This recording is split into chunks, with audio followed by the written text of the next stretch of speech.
This is the creator of the universe, the almighty, the all-powerful one. And yet he was willing to just serve you and me. Oi, oi, welcome to day 20 of my lockdown. Are you ready to be the greatest? So we're in Matthew chapter 20 in the Bible. Make sure you check it out. Have a read on Google or the Bible app on your phone. And it gets to this amazing moment where two of Jesus' disciples, James and John, brothers, they get their mum to go up to Jesus. I mean, how embarrassing. Grown men getting your mum to go up to your leader, to your teacher. They get their mum to go up to Jesus and say, can you do me a favour? Okay, what favour do you want? Do you want some free tickets to the feed of the 5,000? What do you want? No, the favour is, when you come in your kingdom, when you're in heaven, can my sons sit next to you? In other words, my sons are better than all of these other disciples. I want the best for my sons. Now, unsurprisingly, when the other disciples hear this, they're not best pleased. And it all starts kicking off. Well, I'm better at being a Christian than you are. Well, I've healed more people than you have. Well, I've been nicer than other people. I've followed Jesus' teaching better than you, so I should be number one.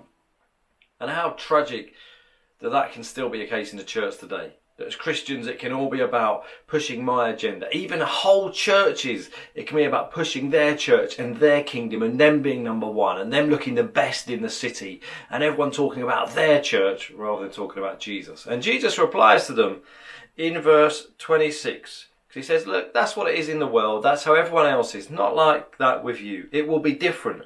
Whoever wants to be a leader, you've got to be a servant. Whoever wants to be the first must become a slave. For even the Son of Man didn't come to be served, but to serve others and to give his life as a ransom for many. So Jesus isn't asking us to do something he hasn't done himself. This is the creator of the universe, the almighty, the all-powerful one. And yet he was willing to just serve you and me. He was willing to give up his life, the most painful physical death ever,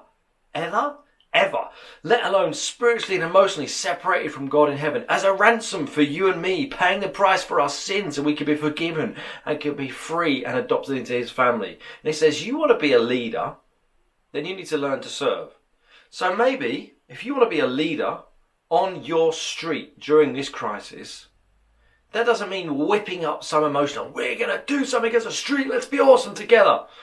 That means looking at your street and thinking, how can I serve the people on my street?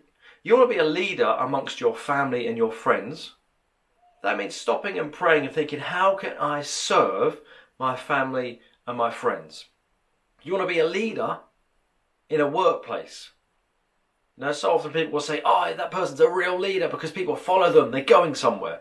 Well, Jesus says, no. You want to be a leader. Ultimately, you need to serve others. And it's so tragic that if I'm honest, I don't see that a lot in the church. If I'm honest, I don't see that a lot in Christian leadership. If I'm honest, sometimes I don't see that in my own life. That we should be people who are looking to serve others. Yes, it will be difficult. Yes, we'll have those moments, it's not fair, that person's been promoted more than me, that person's been recognised more than me. Of course those feelings will come, just like they did for the disciples. But that's why Jesus says, look here you, look what I went through. I've set you an example that you can do this without moaning, without feeling bitter, without feeling annoyed. Do it joyfully, serving those around you. So today's challenge, day 20, is let's be those people who reflect Jesus and serve those around us. I'd love to hear how you get on. Please let me know how I can pray for you. Let's share this message far and wide and encourage other people to live like Jesus wants us to live. God bless. See you tomorrow.